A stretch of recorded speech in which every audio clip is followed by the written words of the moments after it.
وڵاتە پێشکەوتوەکان زۆ گرنگی بە پرۆسەی پەروەردە و فێرکردنەکەن، چونکە ئەم پرۆسەیە کاریگەریەکی زۆری لەسەر کۆمەلگاکان هەیە، لەسەر داهاتووینەوەکان هەیە و بێگومان لە وڵاتانی کە جەنگی تایە یان بە جۆرێک لە جۆرەکان کاریگەرن بە جەنگ و لەو بارودۆخی کە ئێستا بەڕێوە دەچێت، هەمیشە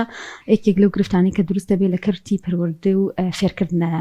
جا هەرێمی کوردستانی شۆکۆبینی لە نوێترین ئەم پێشهاتانەی کە دروست بووە زەرمەندێکی باشە لەلایەنی پەروەردەیەوە و پرۆسەی خوێندن پەکی کەوتووە و پشۆکان ڕۆژانە بڕیاری نوێی لەبارەوە ئەدرێ و نوێترینیش بڕیاریش لە دەربارەی ئەم بابەتە ئەوەیە کە پرۆسەی خوێندن بکرێ بە ئۆنلاین وە شارەزانی پەروەردە ینی هەندێکیان لە خەمخۆریان بۆ بابەتەکە پێیان وایە ئەم پرۆسەیە هێشتا گرفتێکی زۆر زۆری هەیە و وەکو پێویست خوێندکار ناتوانێت سوودی لێ ببینێ. ئەمە نەک تەنها بۆ قوتابخانەکان بەڵکو بۆ ناوەندەکانی زانکۆش ینی ئەم بڕیارە درراوە، بەڵام ڕەنگە کاریگەرێکی لەسەر قوتابخانەکان لەسەر منداڵانی بنەڕەتیوانە کاریگەریەکەی زیاتر بێ. باس لە ئەم بابەتە دەکەین بزانین ئایا پرۆسی ئۆنلاین لە هەرێمی کوردستان دەکرێت چۆن بەڕێوە بچێەوە، ئایا پێشبینی دەکرێت کە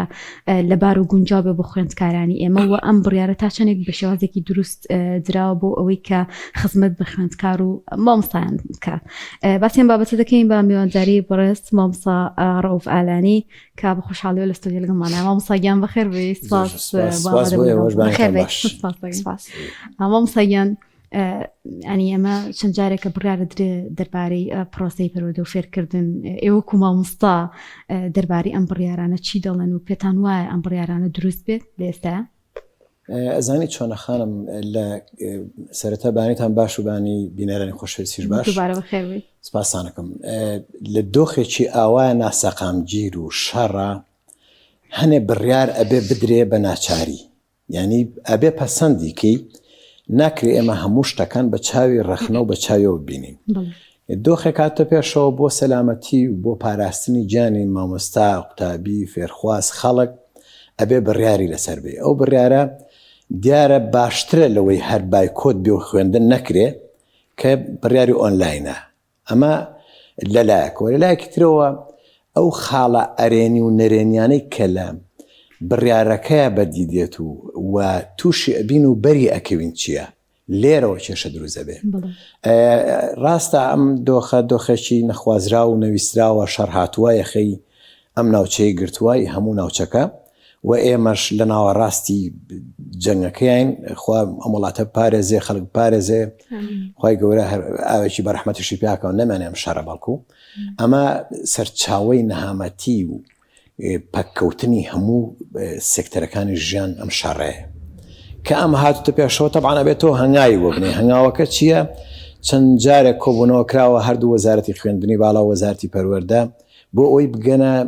شتێک بگەنە بڕیارێک کە بەرژەوەندی خەڵکی تیابێت چی بکەن. ئەم شەو یعنی بڕیار دراکە بڵێنەوە لە دوێنەوە کە بکرێ بە ئۆنلاین یان خوێندنی دیجیتاڵی. ئەم جۆرە خوێندنە ئەبێ سەیری بکەین باشە خراپە. تەبعاً بۆ ئێستا وەکو عەرزم کردن بۆ دۆخێکی ئاوا ناچاری بڵێ باشە، لەوە باشترێت تۆ جانی خەڵک و مەترسیەک دروستکەی بۆ سەرجانی خوێندکاران و قوتابیان و مامۆستایان و کۆمەڵگا بەگشتی. بەڵام من بۆ چوون و سەرنجم لەسەر شەوازەکەی هەیە. ئێمە چەند ساڵێک هەر لە بەردەمی خۆمانە، چەند ساڵە پێشتر ڤایرۆسی کۆرۆنا هات کە دنیای تەنیەوە نەهامەتی و نەخۆشی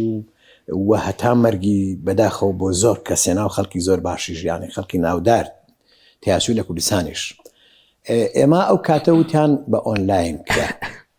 شکستی هەنا. یعنی ئەزمونێکمان هەیە لەگەڵ بابەتە. ئەزمونێکمان هەیە، ئەزمونێکی ئەتوانین بڵێن شکست خواردوو. بۆچی ئێمە هەمیشە هەموو کارەکایکێ بێ پلانە هەبێ، ئەبێ بەرنامەت هەبێ، ئەبێ سەرنج و تێبینی و توێژینەوەی لەسەر بکەی بە باشی لایەنە چاک و خراپەکانی بخوێنیتەوە. ئەبێ خەڵکی شارەزا و کارامە بێن قسەی لەسەر بکەن و بەرنامەی بۆ دانن. ئێمە کە کەوتین بە حاڵەتێکی ئەوە چونکە پێشوەختە هیچنەوە ئێستاش ئێمە تووشی ئەم حاڵەتە بووین، بەڵام چه ئامادەسازی و چه ئامادەکاریەک و چه خۆسازدانە کراوە بۆم ئۆنلاینە هیچ. یعنی سەیرەکەی خەڵک موچەی نییە. دایک و باشی قوتابی مامۆستا فەرمانبەر خەڵک بە گشتی تووشی دۆخێکی دارایی زۆر خراپ بووە کە ئەمە کاردانەوەیەکی نەرێنی لەسەر دەرونی خەڵک دروست کردووە و لەسەر ئابووری خەڵک دروست کردووە. ئەمە وای کردووە کە خەڵک نەتوانێت و پێویست پێداویستەکانی ژیان ڕۆژانەی خۆی دابین بکە. جا ئەمە چێ هۆکارە ئەوە شتێکی ترە، حکوومەتی فیدراڵە حکوومەتی ناوەندە، حکوومەتی هەرێمی کوردستان وەکو باش نەیتوانێت پلان دانێت و ڕێکەوتنێک بسازێنێ یان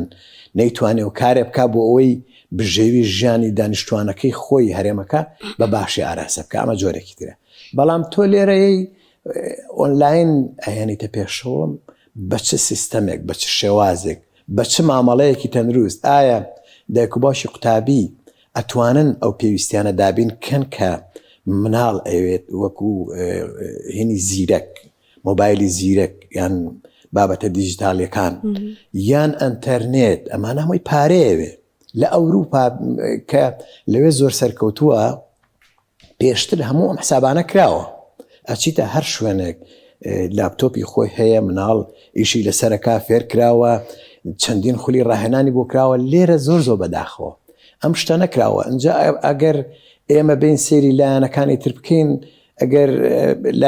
یعنی لایەنی دەرونی خەڵک بێزارە، خەڵک بێتاقەتە، وەلایەنێکی تریش هەیە کە ئێمە داد و بێدادمانە بەدەست مناڵەکانی هەموو خەڵک مناڵەکانی بۆ بەکارهێنانی ئەم زیرەکی دەستکردە. لە کاتێکا کە تۆ ئیتە دەست ئەم جارە ناتوانانی بیانوێک هەیە بۆی بەکاری بێنێ زۆر ئەگەر ئەوەی مەجای هەیە، چونکە بۆ ئەڵێ من ئەخوێنم ئەگەر بۆ ئەوش بەکاری نێنێ بیانوەکە هەیە. بۆیە ئەبوایە و ئێستاژ ئەکرێ هەنگاوی زۆر بەپەلە بندرێ هەرچەنە کە باسی پارە و اقتصاد و پارەی بەخشین و باسی هەنەشت دەکەی بە خوێندنگە و بە قوتابی و بە کەسوکە ئەمانە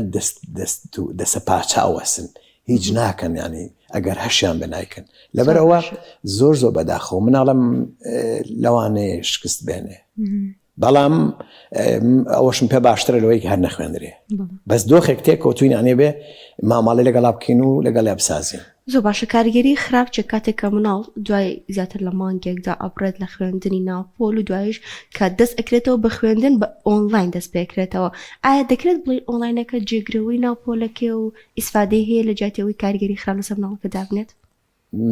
جێگرەوەنیە ناچاریە. ئەجی ناگەر جێگرۆ بێ خوێندکار لە ڕاستە و خۆ بەریەکەوتنی لە پۆلا لەگەڵ مامۆستایە و لەگەڵ ئەو هۆکانی فێرکردن داهداشۆیە لەگەڵ شتی ترە لەگەڵ ڤیددیوەکە کە بۆ یەکەیتویان لە شێوازێک لەو شێوازانەی کە پێ وترێ ئەم دیداکتیک و ئەم شێوازیوان وتنانەی کە هەیە مامۆساکە بەکاری هێنەیان قوتابیەکان خۆیان ڕاهێنەوە لەگەڵی ئەمانە لە هەمووی دوورەکەوێتەوە. لەگەڵ ئەوەشە لەگەڵ جەوە کۆمەڵایەتەکە قوتابی کەلەی دوورەکەوێتەوە هەر خۆی خراپە. ئەو قوتابخانە خوێندن کارێکی باشەوەی بەریەکەوتن هەیە،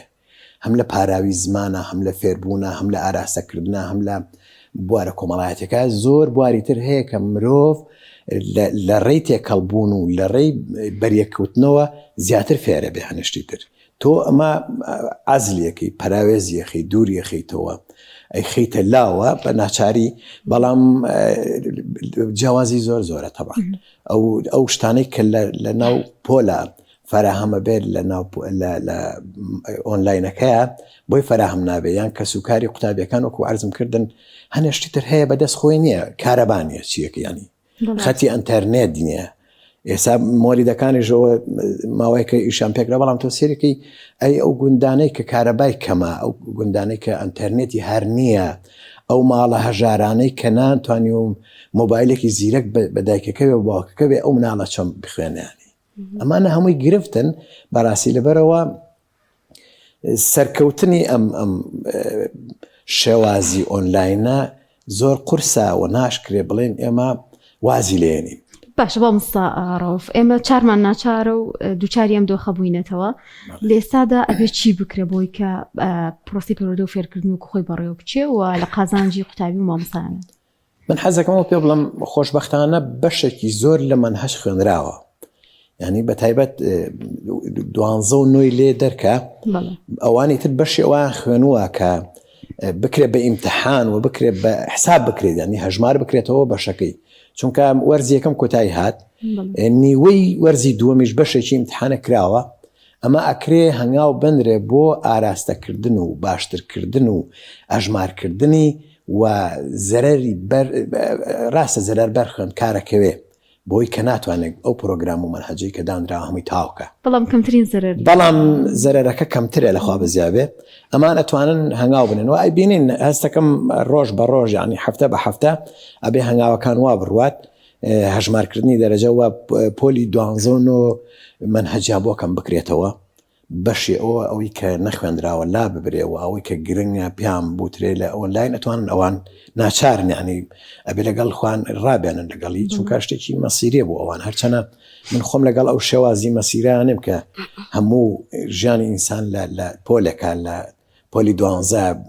ئاراستە بکرێویش بە نمرە بەڵام لە ئێمە تازەوە لا ئێمە وای لێ هاتۆ ڕ ئەبێ هینکەین بەڵامی تر وردە وردەی شەڵاوەش چاگە بێ لەبەرەوە طبعاً مەترسی هینەکە زۆر کەمترە لەوەی کە لە ساڵانە لە سەرەتای داوامەوە تووشی ئەم شەڕ بووینایە ئەمە هیچ شتێکمان بەدەستەوە نەبوو بخوێنرێت لەوانەیە هەر ساڵەکە هین بووە بەڵام لەوە دەرچوین کە مەترسی فەوتانی خوێندنی ئەم ساڵ ئەوە لی دەرچوین بەڕاستی لەخوا بەزیابێ ئەوە هەنگاوێکە ئەکرێ وەزارەت ئەکرێ بەرپرسانی پەروەردە لایەنە پەیوەنددارەکان هەنگاو بنێن چۆن مامەڵە لەگەڵم دۆخا بکەن ئەگەر ئۆنلاین سەرکەوتو نەبوو یان ناتوانی ئامانجەکەی بپێکێ بڕیاری تر بن بە پەلا ئیمتحان پێشخرێ و ئەو دەرجانەی نمرانەی کە هاتووە لە وەرزی یەکەم و بەشێکی وەرزی دووەمیش هەژمار بکرێ بۆ ئەوەی بتوانین هین بەرژەوەندی خوێندکاران ڕەچاو بکرێت. سار ئەوە کۆزانین خۆشت ئاماژت بکرد کە لە وڵاتانی دەرەوە سیستەمی ئۆنلاین بەشەکە لە سیستەمی خوێندن و هەردوو سیستەمەکە هەم ئەوەی کە لەناو قوتابخانە هەمش ئۆنلاین بەشەکە بۆ بە سەرچی یانی لە ئەوروپا بەڵێ زۆر باشە لەگەڵ ئەو هەموو کەم و کوڕیانەی کە ئێمە هەمانە وە کۆزانین چینێکمان هەیە چینی سەرەتاییە کە لە خوێندنی سەرەتای لە پۆلی 1 و 2 تاوەکو پۆلی 6 ئەمانە لەوانەیە کەمتر بتوانن مامەڵە لەگەڵ ئەو ئامێرە زیرەکانە بکەن ئایا کاریگەری خراپ بۆ ئەم قۆناغە چییە؟ دەست خۆش بێ زانی قۆناغەکان قۆناغی بنەڕەتی بازنە یەکەم پۆلی 1 و 2 ئەمە بۆ ئەوان بۆ ئۆنلاین زۆر ئەستەمە قورسە و ئێمە خۆمان جاری وا هەیە لە قوتابخانە گروپێدا ئەنین گروپی جاوات ساپیان ڤایبەر بێ هەر شێلوان بێ کەمترین خەڵک بەشداریەکە دایک و باوکیان کەمتر بەشداریەکەن ئەنجاوەرە تۆ تەلەبەکان بۆیان داخڵ کە بەرنامەکە و بیانەرێ و لە وەزارەت بەرنامەکان هەیە دیارە ئەمە بۆ پۆلی بازنە یەکەم زۆر قورسە ئەبێ حسابی تایبەتیان لەگەڵا بکرێت وەکو ئەرزم کردن ئەشکرێت یعنی بەس ئەوەی کە تۆزێ قورسە پۆلی یەکە پۆلیەک بەشێکیان ماوە هەن چەند پیتێکیان ماوە لە هەموو قوتابخانەکانە دیارە ئەمە ئەبێ جایتر ساڵێکی تر قەرەبوویان بکەنەوە یان بە جۆرێکی تر ئەمە ئەو دێکبۆک زۆر ماندوو بێ لەگەڵ ئەم قۆناغەیە جاری وهە نایزانێت باوەڕتان بێ من ڕێز و خۆشەویستم و دێکبووکە هیچ کەسێ بەقیدایک بۆ مناڵەکەی دڵسۆز نییە لەگەڵ مامەسایە ئەو سێکاینە مرۆڤی دڵسۆزن بۆ مناڵ بەڵام نایزانێت پێی بڵێ چی بکەیانی مناڵەکە قبولی ناکات دووەری ناگرێت تواناکەی ئەوەنەیە مناڵ دایکی لی تووڕابێ باوکی لی تووڕابێ ینی وای لێ کات مناڵەکەش بێزارکە لەو جۆرە لەبەرەوە ئەوە قورسە بەڵام هەر ئەبێ ڕەوشۆنێک بگیرێتە بەر من لێرەوە داوا لە دایکان و باوکانی خۆشەویستەکەم هەتا ئەتوانن نەرم بن هەتا ئەتوانن هێواش بن تووڕە نەبن تەحموڵ و سەبریان هەبێ بۆ ئەوەی مناڵەکانیان فێرکەن و هەوڵیش نەدەن بە زۆر بیان هێن نەبێ هەر فێربی هانیان بن بە هەر جۆرە لە جۆرەکان جا بە دەستخۆشیەکە جا بە هەدیەکە بێیتێ بە هەر شتێکە ئەتوانێت خۆی دایک و باوک ئەمڕۆڵە ببینێ لە ماڵە ئەو فەراغە مەکتەب پڕکاتەوە ئەوە بۆ پۆلی 1 و 2 ئەوە هیچ باخچەقەی ناکە ڕاهێنانە بۆ ئاراستەکردنی ئایندەی قوتابخانە بەڵام باوەڕتان بێ لە پۆلی 4 و 5 و 6 ویتر بۆ هەتاکو ئەگاتە 11 بڵین 12 و 9 لێ دەرکلەوانە ئەو بۆ ئەوانش هەر قورسە بەڵام هەنگاوی قورسترین بۆ پۆلەکانی بازنێکەوە جەنابەت فەرمووت. مامۆستا ئەو بڕیارانە کە درێ بێگومان ئەوەی کە ینی زۆر کاریگەری کاتە سەریان لەسەر پرۆسەکە مامۆستایان بەشێکی گرنگن لە بەڕێوەچوونی ئەم پرۆسەیە. ئەوان لە ئێستادا وەکوتت زمینە سازی بۆ بارودۆخەکەش نەکراوە، چۆن ئەتوانن ئەم وانانە تۆمار بکەن و بۆ ڕابگەن کە ئەوەی کەماوە لە پرۆسەی منهەجی خوێندن بە قوتابیەکانی بڵێنەوە؟ وە بزانم لە پەروەردە هەموو بابەتەکان تۆمار کراوە پێشتر کاراسانی کردووە وەزارەت هەنگاوی ناوە بۆ ئەمە، بەڵام کێشەیەکێتەوە جەنابەت باسی مامۆسا کرد. کێشەیەک لە مامۆساکانە هەیە، من زۆر ڕێزم بۆیان هەیە، تەمان لە پێشەوە بە خۆماڵم نەک بڵێن خۆی لە دەرەکات. مامۆسای ئێمە تووشی کەم تەرخەمێکی زۆر بووە، ئەنی ئێستا لە هەر قوتابخانەیەکە کە دانیشی مامۆسایەک دوان نەبێ کەسیان هەر لە لاپتۆپ و لە کۆمپیوتەر و لە تایپکردنیش نازانێت. بۆ کێشێکی زۆر گەورەیە. ئێمە من نەڵم بۆ خۆ من با ئێمە واز لە من بێنین، ئێمە چەندین جار وتارمان لەسەرەوە نووسیوە. ئەمە ناکرێت کەم تەرخەمەکە هەمووی بخەیتە مامۆسا ڕێزم بۆ مامۆسانی خۆشەویستە بیکی بە عەلاگە و هەچی کەم و کوتەکانە بیکی بە شانی ئەوانە. ئەبوایە پێشتر کار لەسەر ئەمە بکرایە، ڕۆڵی باشی ببینرا لە چی لە کردنەوەی خۆل لە فێرکردنیان لە ینی شتێ بکرایە کە مامۆسا ناچار بووایە بەڕاستی. ئێتۆ موچەشی نایێت ئەویش ناچار نابێت نایکات. لەبەرەوە کێشەیەکێ لە نەزانین و بەکارنهێنانی لاپتۆپ ینی مەحتاک و ئەوانەی کە زانکۆشتاواکەن بەداخۆ زۆر جارەوە بۆ مامۆستاکان وابێ بۆ دایک و باوک بێت چۆن بێ. ینی من ئەوە هەستی پێیەکەم کەم تەرخەمێکی زۆر لە مامۆساکانە هەیە کە نەیانتوانێ خۆیان قاڵکەن لە هەم لەوانەیە مۆبایلەکەی بزانێت، بەڵام لە لاپتۆپ و لە بەرنامەدانان و لە کاراسانی بۆ دەرسەکەی وانەکەی خۆی کاویش من وەکو عەرزم کردی ناکرێت تاوانەکە بخێنە سەر مامۆسا. هەلو مەرجەکە و کەم تەرخەمی هەموو لایەک و نەبوونی پێداویستی پێویست بۆ مامۆسایان و نەکردنەوەی خول و ئەمانە وای کردووە کە مامۆساژ نەیزانێت جینا ئەوەنە کارێکی قورس و گرانیش نییە بۆ مامۆسا. لەبەرەوە ئەوەی کە جەنابە باسە کرد بەشێکی ترە لە کێشەکان کە مامۆسا خۆی شارەزایەتیانی ئەنجا چ شارەزایەک با قوتابی یانی. لەبەرەوە ئەوەی وەزارەت بەکاریانەوە ئیپەروەردەکە زۆر باشە، ئەتوانن سوود لەوە ببینن مامۆساکان بە هەر جۆرێک بێ. بەڵام ئەمە پیرەمێر شتێکی جوانی هەیەڵێ ئێمە نەمانتوانێەوە بکەینەڵێ گوێ لە پیران و باپیران بگرن لە هەر خەسارێ عەقڵێ وەربگرن. ئێمە خەسارێکمان کرد لە کۆرۆناکە نەمانتوانێ عەقڵێ وەربگرین. زمینە سازی بکرایە، بەسم ئەوەیە زمینە سازی بکرایە، کاری هەنگاوی باش بنرایە بۆ ئەوەی بتوانین کە دۆخێکی نەخوازراوێتە پێشەوە بتوانین بە باشی ئاراسێ بکەین و بێکێشە بین. ینی ئێستا هەمووی دۆش داماوە بە مامۆساتەوە بە قوتابیتەوە بە دایک و باوکەوە بە هەتا وەزارەتیش. مامۆستا خەمی ئەوەش ینی بڕیارەکان ئەو نەزوو ئەدرێن لە پڕ ئەگۆڕن، ینی ڕەنگە ئێستا شەنێک کەس ئاگادار نەبێت کە لە کێشەکە ئەوەیە و بڕیارانەی لەنێخەنکە و بڕیارە ئەدرێت. من پێم وتی عەرزم کردی ناگەڕێنەوە بۆ سەرچاوە ئەساسەکە. ئێمە لە دەیان و سەدان مامۆستای شارەزا و خەڵکی بەئازمونمان هەیە لە پەروەردەیە. ئێمە ناژڵێن لە ناو وەزارەتەتیانە، وەزارەتیش جەنابی وەزیریش خۆی هەم گوێگرێەوە هەم ئەشتوانە کاری لەسەر بکات، بەڵام فریان ناکەوێت. کێشەکە ئەوەیە کە هەلو مەرجێگێتە پێشەوە لە پەڕ تۆ ناتوانانی ئەو هەموو لە دەشتێکی چۆڵای لە پڕ ئەیکا بە هەور و باران و لێزمە بارێن چی ئەەکەی تۆ هیچیش پێ نییە نەچەترێکە پێت ئەبێ خۆتی بۆ ئامادەکەی پێشتر. لەبەر ئەوە ئەبێ قبولی ئەو تاربوون و ئەو ئەگەر نەخۆشیشی بەدوا بێبیکی. لەبەرەوە ئێمە هاتوتە پێشەوە ئەبێ خۆیانی بۆ سازکەن و داواشم وایە ئەکرێ هەنێ هەنگایی بە پەلە بنرێ وەکو وەزارەت خۆیان بیکەن هەنگاوەکان ئەو تەزەخم و فشارانەی کە لەسەر دەرونی قوتابیان و خوێندکاران و مامۆسایان و فەرمانبەران و دایک و با هەموو دایک و باوکیشەیە کەم بکرێتەوە، هەنگاوی تر بنرێت. چۆن جەنابەت باسە کرد ڕۆژانە بڕیار دەرەچێت، بەڵام بێ ورد بن بۆ ئەوەی نەکەوینە هەڵە و بێتاقەتی و بێزاری نێتەنرێتەوە، یعنی پاخش نەبێ بۆ ناو کۆمەڵگە. زۆر باشە مامۆستا ڕەئوف. کاریگەری مامۆستایان لە سیستەمی ئۆنلاینە لەسەر خوێندکارەکانیانە بێت چۆن بێت لە ئێستا کۆزین کۆمەڵێک کەم و کورتی هەیە، بەڵام لەگەڵ ئەمەشدا کە ناچارین کە بەکاری بهێنین ئەبێ مامۆستایان چۆن ڕەفتار بکەن و کاریگەری خراپ لەسەر خوێندکارەکانیان بەتابەتی کەمتر بکەنەوە. وەڵام مامۆستاکان خۆیان وەکو عەرزم کردی ڕۆڵی گرنگ ئەجێڕن و بەرنامەی وەزارەت هەیە ئەبێ کارگێڕی قوتابخانەکان زۆر بە مامەڵەیەکی ورد لەگەڵ مامۆستاکانیشان مامەڵە بکەن ئەوانش دیسان بۆ ئەوەی هەموو کاراسانیان بۆ بکەن و چۆن ئەگەر مامۆستایەک نەیزانی ئاساییە حتما مدیر یان یاریدەدەرەکەی زانە یان بەشێک کە ئایتی پێوتریان کە بەشێکی ئەوانەی کە خەریکی ئەو کارانن لە ناو قوتابخانەیەکە هەموو قوتابخانەیەک کەسێک سەپەرشتی و شتاناکات کتابات و وەزارەت و ئەو شتانی کێتە ناو قوتابخانەکەەوە منداوام لەوان هەیە هاوکار بن لەگەڵ مامۆستاکانە کاراسانیان بۆ بکەن و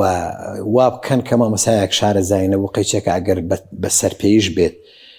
تۆزە فێریکەن ڕای بێنن بۆ ئەوەی ئەتوانن دوو سێسەیان چەند مامۆستایەک بێن لە قوتابخانەکە بە سەعاتێک نیو سەعات هەنیشتیان فێر بکرێ بۆ ئەوەی قوتابیەکان زانیاریەکان و منهەج و پرۆگرامی خوێندنیان پێبوترێ ئیتر ناچاریە بێەوە بکەن بەڕاستی مامۆستایەک شیشمان بیر نەچێ مامەڵەی ئێمە لەگەڵ میدیا لەم ڕۆژەیە دەکەم ئەویش کاریگەری زۆری هەیە لەسەر پرۆسی پەروەردە و فێرکردن ینی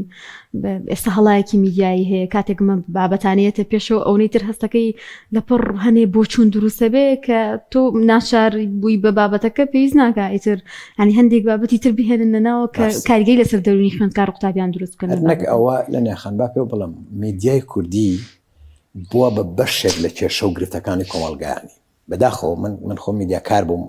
ماوەیەکە دابڕام لە میدیا بەڵام جەنابتانیشتیاکەن و هەموو هاوڕانێک تریشمان میدیا ڕۆڵی زۆر خراپ و نەرێنی ئەجێڕێ لەناو کۆمەڵگایە ینی هەچی شتی خراپ هەیە پەخشیەکات ینی بۆ نمونە جاران ئێمە من نازانم ئەو کاتە کورسات بەرنمەیەکی هەبوو بۆ فێربوونی ئەلف و بێ ئەها مناڵەکان خۆ ئێستا ئەتوانن هەر هەمان کەناڵەکەی ئێوەش